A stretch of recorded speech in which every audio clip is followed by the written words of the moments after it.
दोस्तों, आपने दीवार घड़ी या कलाई घड़ी का नाम तो सुना होगा, लेकिन इसके अलावा एक जैविक घड़ी या बायोलॉजिकल घड़ी भी होती है जो हमारे शरीर के अंदर लगी होती है। जब हम एक काम को एक नियत समय पर करने की आदत डाल देते हैं तो ये बायोलॉजिकल घड़ी भी उसी के मुताबिक काम करने लगती है। मान लिया कि आप रोज़ सुबह 5 बजे जाग जाते हैं तो आपकी बायोलॉजिकल क्लॉक आपको 5 बजे जगा देती है।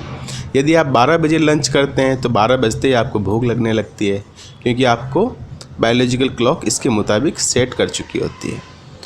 आप किस समय पर सोते हैं? क्या सोने के लिए कोई अच्छा समय भी होता है? कहा जाता है कि जल्दी सोना और जल्दी उठना स्वास्थ्य के लिए अच्छा होता है। ये कितना सच है? क्या प्राचीन समय में बताए गए सोने जागने के और आहार विहार के नियत समय पर करने के तौर तरीके सही हैं?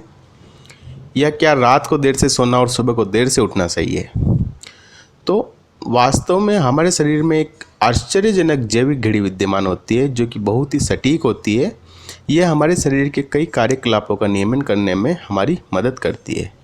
जैसे कि हमारे सोने का समय 11 बजे से 3 बजे तक हमारे अधिकांश खून का दौड़ाव या ब्लड सर्कुलेशन लीवर या यकृत की तरफ होता है और हमारे लीवर में और अधिक खून बढ़ जाता है या ब्लड सर्कुलेशन बढ़ जाता है।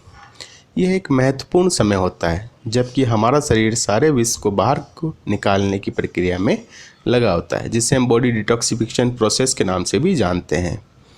इस समय लीवर दिन भर में जो बॉडी टॉक्सिन जमा हुए होते हैं या एक्यूमुलेट हो जाते हैं उनको न्यूट्रलाइज करना या बेअसर करने में लगा होता है या उनको ब्रेक डाउन कर देता है, छोटे छोटे टुकड़ों में तोड़ देता है, यानी शरीर का डिटॉक्सिफिकेशन करता है। जो भी हो, अगर आप इस समय नहीं सोते हैं तो आपका लीवर शरीर का डिटॉक्सिफिकेशन या निर्विषीकरण सही तरीके से नहीं कर पाता है। अगर आप 11 बजे सोएंगे तो आपके पास डिटॉक्सिफिकेशन या निर्विषीकरण करने के लिए पूरे 4 घंटे होंगे और लीवर आपके शरीर में दिन भर में बने टॉक्सिन्स को नष्ट कर देगा। अगर आप 12 बजे सोते हैं तो आपके पास सिर्फ 3 घंटे होंगे डिटॉक्सिफिकेशन के लिए, और अगर आप 1 बजे सोते हैं तो आपके पास 2 घंटे रहेंगे, और अगर आप 2 बजे सोते हैं तो सिर्फ 1 घंटा। और क्या होगा यदि आप 3 बजे के बाद सोते हैं? तो दुर्भाग्य से आपके पास कोई भी समय नहीं बचेगा अपनी बॉडी को डिटॉक्सिफाई या डिटॉक्सिफिकेशन करने के लिए। अगर आप लगातार इसी तरह से इसी स्लीपिंग पैटर्न को अपनाते हुए देर से सोते रहें तो ये टॉक्सिन्स या विष आपके शरीर में जमा होते जाएंगे, और जिसका परिणाम क्या होगा ये आप अच्छे से जानते हैं कि टॉक्सिन्स या विष अगर हमारे शरीर में ज़्यादा मात्रा में इकट्ठे हो जाएं तो किस किस तरह की बीमारियां उत्पन्न हो जाती है। तो जब आप देर से सोते हैं और देर से उठते हैं तो क्या होगा? आप अगले दिन अपने आप को बहुत थका हुआ महसूस करेंगे, और ये कुछ भी मायने नहीं रखता कि सुबह आप कितनी देर तक आपने नींद निकाली, आप 11 बजे तक सोते रहे या 12 बजे तक सुबह दोपहर तक सोते रहे, इससे कोई फ़र्क नहीं पड़ता। आपकी बॉडी में थकान का अनुभव आपको ज़रूर होगा, आप चिड़चिड़ापन महसूस करेंगे और भी बहुत से जो इफ़ेक्ट हैं वो इससे आते हैं। तो देर से सोना और देर से उठना हमारे स्वास्थ्य के लिए बहुत ही हानिकारक तो है ही, सिर्फ इसलिए नहीं कि आप अपने शरीर का डिटॉक्सिफिकेशन नहीं कर पाए, पर इसलिए भी है क्योंकि हम और भी शरीर के कई उपयोगी कार्य भी नहीं कर पाते हैं। जैसे कि रात को 3 बजे से 5 बजे तक हमारे अधिकांश खून का दौड़ाव या ब्लड सर्कुलेशन लंग्स या फेफड़ों की तरफ होता है, और हमारे लंग्स में और अधिक ब्लड सर्कुलेट होने लग जाता है या खून बढ़ जाता है। अब आपको इस समय क्या करना चाहिए? आपको सुबह 5 बजे उठकर कसरत, योगा या बगीचे में घूमने जाना चाहिए। ताज़ा हवा को सांस से अपने फेफड़ों के अंदर लेना चाहिए और एक सकारात्मक ऊर्जा को अपने अंदर समाहित करना चाहिए। इस समय हवा बिल्कुल ताज़ी होती है और बहुत से ऋणात्मक आयन से भरी हुई होती है जो कि हमारे शरीर के लिए बहुत फ़ायदेमंद है। और सुबह को 5 बजे से 7 बजे के बीच में हमारे अधिकांश खून का दौड़ाव या ब्लड का सर्कुलेशन बड़ी आंत या लार्ज इंटेस्टाइन की तरफ हो जाता है, और यह समय जो है अवांछित मल को त्यागने के लिए उपयुक्त समय होता है।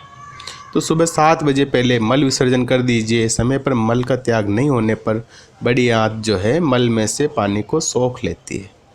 क्या होता है कि बड़ी आंत जो है समय पर मल की विसर्जन नहीं करने पर मल में से पानी को सोख लेती है, जिससे कि वो मल जो है सूख जाता है या टाइट हो जाता है, उसमें सूखापन आ जाता है और फिर हमें कब्ज रहने लगती है। तो समय पर मल का त्याग कर अपने शरीर को पूरे दिन भर के लिए पोषक तत्वों के अवशोषण के लिए तैयार कर लीजिए। और सुबह 7 से 9 बजे के बीच में अधिकांश ब्लड या खून का जो सर्कुलेशन है वो अमाशय की तरफ हो जाता है। अब आपको इस समय क्या करना चाहिए, अपना सुबह का नाश्ता लीजिए जो कि आपके दिन भर का सबसे महत्वपूर्ण भोजन है। निश्चित कर लीजिए कि आपके भोजन में सभी प्रकार के पोषक तत्व मौजूद हैं या नहीं। ब्रेकफास्ट नहीं करने से भविष्य में कई तरह की स्वास्थ्य से संबंधित परेशानियों से आप घिर जाएंगे। तो यही सबसे आदर्श तरीका हमने आपको बताया, जो कि सभी हमारे बुजुर्गों ने भी हमें बचपन से बताया या बताते आ रहे हैं। कोई आश्चर्य नहीं कि जो लोग गाँव में या खेतों में रहते हैं वो अधिक स्वस्थ हैं, क्योंकि वो रात को जल्दी सो जाते हैं और सुबह जल्दी उठ जाते हैं, क्योंकि वो अपनी कुदरती जैविक घड़ी का पालन करते हैं अपनी दिनचर्या में। और शहरों में रहने से हम इस कीमती स्लीपिंग शेड्यूल का पालन नहीं कर पाते हैं। हम इस स्लीपिंग पैटर्न का वो पालन नहीं कर पाते हैं, उसको फॉलो नहीं कर पाते हैं, क्योंकि हमारे पास जागने के पर्याप्त कारण हैं, जैसे कि टेलीविज़न है, कंप्यूटर है, मोबाइल है, इंटरनेट है और भी कई सारी ऐसी चीज़ें मौजूद हैं। और उसके अलावा गाँवों से ज़्यादा पर्याप्त बिजली हमें शहरों में मिलती है, और भी बहुत से कारण आप जानते होंगे, मैं अब इतना आपको नहीं बता सकता। तो इसलिए शहरों के लोगों की उम्र क्या होती है कि उम्र से वो कई ज़्यादा दिखाई देते हैं और कई लाइफस्टाइल से संबंधित बीमारियां भी उन्हें घेरे हुए रहती है। तो अपने नेचुरल टाइम टेबल का पालन कीजिए। अब एक सवाल जो मेरे दिमाग में उठता है कि अगर आपको कोई नाइट शिफ्ट की नौकरी ऑफ़र करे तो आप क्या करोगे? मेरे पास जवाब है कि अगर आपके पास किसी और जॉब का विकल्प मौजूद है जो कि आपको नाइट शिफ्ट नहीं करवाते हैं, दूसरी जॉब अगर ऐसी कोई है आपके पास जो नाइट शिफ्ट आपसे नहीं करवाते हैं वो लोग, तो आप नाइट शिफ्ट वाली नौकरी के लिए मना कर दीजिए। भले ही नाइट शिफ्ट की नौकरी में आपको पैसा ज़्यादा मिल रहा हो, पर लंबे समय में आपको इसकी कीमत अपने स्वास्थ्य से चुकानी पड़ेगी और आपको इससे कई ज़्यादा पैसा अपने स्वास्थ्य पर खर्च करना पड़ेगा। तो आप ऐसा नहीं चाहेंगे मेरे ख्याल से। और क्या हो अगर आपके पास कोई काम या असाइनमेंट या कोई प्रोजेक्ट हो जो देर रात तक करने के लिए हो, तो आप क्या करेंगे? तो मेरा सुझाव है कि क्यों नहीं हम जल्दी सो जाएं और वही काम हम सुबह जल्दी उठकर करें। बस हमें अपने काम को शिफ्ट करना पड़ेगा लेट नाइट से अर्ली मॉर्निंग की तरफ, यानी लेट नाइट ना करके सुबह जल्दी उठकर करने की आदत डालनी होगी। आपके पास समय तो उतना ही होगा ना, जितना आप रात को करेंगे उतना ही समय आपको सुबह भी मिल जाएगा, पर आपका जो बॉडी जो है उसको अप्रिशिएट करेगा, उसको पसंद करेगा क्या, और आप हेल्थी बने रहोगे, वो अलग ही है, फ़ायदा है। तो कोशिश कीजिए कि आप इस जैविक घड़ी का पालन करेंगे, जितना हो सके उतना आपका स्वास्थ्य भी इससे अच्छा होगा।